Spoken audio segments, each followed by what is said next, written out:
The interior of the brand new CX-30 Turbo. We've already done a video on the regular one, and I will tell you one thing. It's identical. So I'm going to hit you with the highlights here. Mazda has upped their game. This is the best interior design in terms of quality, fit and finish, feel, everything that they've ever done. So all their future vehicles are going to get this look and style. So let's go over it. The big thing that they've done is improved all the knobs, buttons, and switches. They all have this upscale, clicky feel that makes it feel vastly more expensive than it really is. And that's the one thing I will tell you. This is the most impressive interior cabin out of anything in its price range. And the competition is so stiff that you see this generationally, but this really works great. The infotainment has been updated. It is now connected over 4G Verizon wireless to make sure that you can do over-the-air updates. It functions purely on a mechanical rotary knob, much like BMW's iDrive. There's no touchscreen, so you are not distracted. The user interface is very simple, but extremely functional because you can just use Android Auto and Apple CarPlay. The shifter is manual. It is mechanical. There's no digi-stick. There is piano black plastic in here, of course, which is the dirtiest part, but everything else feels great. The screen technology and the gauge cluster blends LCD with traditional analog-ish gauges. It looks really good and easy to read. Seat comfort up front is great, and there's a ton of room to grow up front. It doesn't feel as small of a cabin as it really is until you get into the back seats, and that's the big trade-off of this. It is a larger Mazda 3 with more hatch space, but the back seat is the most confined of the entire design. Last thing is, this is the first Mazda press car we've had that was made in Salamanca, Mexico, and I can't tell it in terms of interior quality, but we did notice some panel gaps in the rear hatch. One side has a huge gap compared to the other, and hopefully this is just an early production car and they'll sort some of that out. But let's head in the shop and we're going to briefly talk about some of the changes made to this.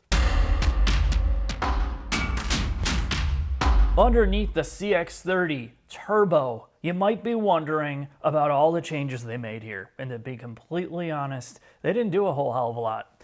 And that is exactly, well, I'm paraphrasing, but they added more power. It's a 2.5-liter turbo. It's got more torque. It's got more horsepower. It's got everything that people complain about in America. They just want more of everything. But the changes that they did make here are just subtleties. And it was the same things that they had to do with the Mazda 3 Turbo, because this is on the Skyactiv architecture. And these are identical, aside from suspension setup, subframes, and all of that. But they share the common struts, front suspension, everything's all steel, and you have a torsion beam rear end. Now, there's other Skyactiv architectures that they can scale up for multi-link, bigger vehicles, longer wheelbase vehicles. But for this, what do you want to know? Well, it has an on-demand all-wheel drive setup. And with the CX-30 compared to the Mazda 3, they give you a kind of this off-road mode. And all it does is switch the software programming to allow this to have a bit more control over how the stability control acts under extended wheel travel, or if you're going off-road and you lift a wheel. So they're not monitoring just the ride height sensors, and they're not just monitoring yaw and G-force. So it changes the programming of things like the transmission, how the stability control breaks a wheel or it doesn't break a wheel to give you the traction to the corner that you need. The rear end does have some differential mount changes, much like we saw in the Mazda 3 Turbo, and that is all because of the additional torque that's being sent to the rear. And really, most of it is software tuning, and that is how most modern cars are being designed. You would not want to have to reinvent the wheel just to add a new engine here, so they plan this right from the start, so they get everything set up, so if they want to make a new model, spin up that new 7-door SUV convertible that everybody's been dying for, they can do that. Let's get this thing out of the road and see how it drives.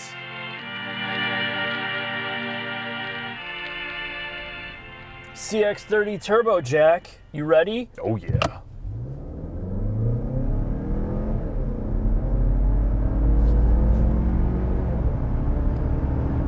So let's get right into it. This is identical to the Mazda 3. It's just on stilts, and it should be identical in the driving experience, but why is it not? I think for me, Mark, because the form factor is different, my expectations are different for this product. In a hatchback, specifically a Mazda 3 Turbo hatchback, you are expecting some fun. And the reality is, as we've talked about in basically every video possible about Mazda products, they're trying to go up market, they're trying to be Mazda premium, Takumi crafted, and not to fatigue you while you're driving an automobile. And because of that, and because of their new corporate identity, they've killed the fun in the Mazda 3 Turbo hatchback. And this, I don't expect it to be fun. I want it to be comfortable, I want it to be quiet, I want to be entirely isolated. And that's what they've accomplished in this thing. When I first started driving this, we had, 3 or 4 other vehicles at the same time? Yeah. And I would rather be driving this right now than even my own cars. I agree. I feel like, at least for the front occupants, the seats are exceptionally comfortable. It is very quiet for a Mazda product. The steering is right in that middle ground of being comfortable without being hyperactive. Everything is tuned, much like it was in the Mazda 3, to be very enjoyable and engaging to drive to a point of almost just boredom. I don't want to, when I'm driving to my artisanal coffee shop, yes, I don't want to be in anything else. And at this price point, at $34,000 or just about, and you can get the CX-30 for much less than that without the turbo, it is such a great cabin. I'm pretty sure it's the best cabin under 35 grand. This is way better than the Volkswagen cabin in the Tiguan, the GTI, and even from based upon what I've seen, the Mark 8 Golf as well. This is a very, very impressive It's an amazing cabin for the price. And you know, we can nitpick certain things about it, but when you're looking at a rate around 30,000, I don't think anybody does it better, at least on the surface. This reminds me a lot, and I know this is a Japanese car, it reminds me a lot of kind of like the Lexus style in the lower end models. There's great attention to detail. There's a lot of good feel to it. You feel like you're in a special place. And I think that's why these new generation Mazda products have such a wow factor to them. And now combined with the fact that they are more comfortable, they are more livable, they're more softened up, and it's just something you want to be in. Yeah, the steering is slow. It really is. I mean, slow, but the very things that make it good to drive are also the things that make it negative if you're looking for a little bit more excitement or enthusiasm behind the wheel. But the CX-30 is not about that. No, I agree. It's not about that at all. It's about giving you the ability, or the perceived ability, to take this on trails and roads and adventuring, all the marketing that gets baked into these that nobody ever uses them for. But it does have a capable system to put it a little bit off-road in that. And it's comfortable and enjoyable to drive. And I really like it. There's a huge disconnect between Mazda's marketing and what they actually are like to own and use. This is a luxury product that happens to be taller and off the ground. The ride is good. The power plant, demonstrate the torque, Mark. It's all down low, where you're going to be driving this below like 4,000 RPM. It's totally usable day in and day out. It's easy to merge with. It's easy to get off the line. It's what you want. It is everything that you want as a daily driver. So how can we have such a different tone on the CX-30 versus the Mazda 3? Is it really that? Is buying a car mostly mental? Is it all about preconceived notions and preconceived notions and judgment on what a vehicle should be or shouldn't be? I think, I hate to say this, but I think it largely is your expectations that you set for an automobile are, up here, right? You and I both want a hatchback to be fun and engaging. And I understand that Mazda doesn't want that. They want a unified corporate identity, much like BMW has, much like Lexus is starting to have. I do think going forward, this unifying, this standardization of every single car to be one thing, almost uniquely one thing, right or wrong, does have some side effects in losing character between the fact that not every single car in a lineup has to be the same way. And I know that with electronic tuning and all that, that's going to change a lot of it. You can literally fool people into thinking the car is completely different with electronic tuning, but we're not there yet, at least with the Mazda brand. This, to me, is the CX-30 as it stands is one of the best in the segment if you get over some of the deficiencies in overall size, rear passenger occupancy, the hatch space. but they make up for it in refinement, luxury feel in the front half of the cabin, and the fact that this thing has so much torque, and it delivers all this torque and most of the power on regular unleaded fuel. And in the winter, it feels way more powerful. In the winter on regular fuel, it feels like you're running 93 octane. And I think, that flexibility of having that for most people is a big money saver. And when they scale this up in size to the CX-5, Yeah.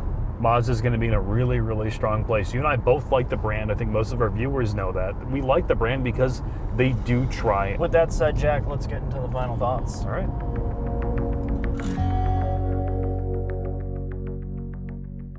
Final thoughts on the CX-30 Turbo.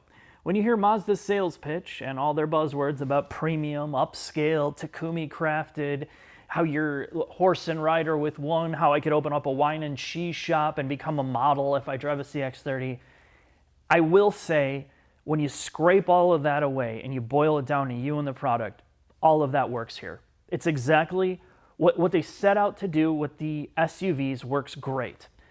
And we kind of complained about it with the Mazda 3 hatch because, well, you expect something different. With an SUV or CUV, you want quiet, you want isolated, you want comfortable, and you don't want to be distracted by all the engineering that they work on in the background. That's why this is a great driving CUV, and why around $30,000, $32,000, you're going to love driving this. But there's a couple things.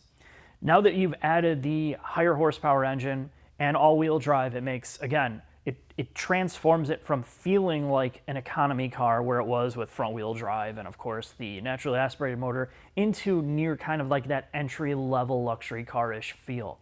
Now, the underpinnings, of course, you can't hide that, but they do a good job hiding it, making it feel more special than it is. Driving is relaxed by design. It's not hyper-reactive. Because of the higher ride height, I feel like it's a bit softer, it conforms better to different types of pavement. And that's why I think I like driving this more than the Mazda 3, and you just kind of get sport out of your mind. The audio system is really good in here for the price segment. It's probably the best in the economy cars.